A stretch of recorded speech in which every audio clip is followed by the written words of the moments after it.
রাজীব গান্ধী মদদ দিচ্ছেন। স্বাধীন বঙ্গভূমি প্রতিষ্ঠার চক্রান্তকে ভারত সরকার যে মদদ দিচ্ছেন তার প্রমাণ প্রধানমন্ত্রী রাজীব গান্ধীর একাধিক বিবৃতি।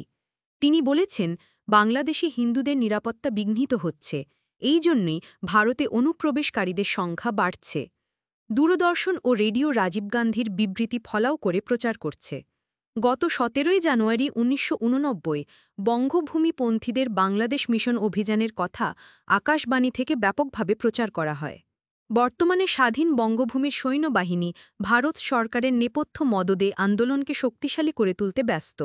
সীমান্তবর্তী এলাকায় তীব্র হিন্দুত্ব রক্ষার প্রচার চালানো হচ্ছে।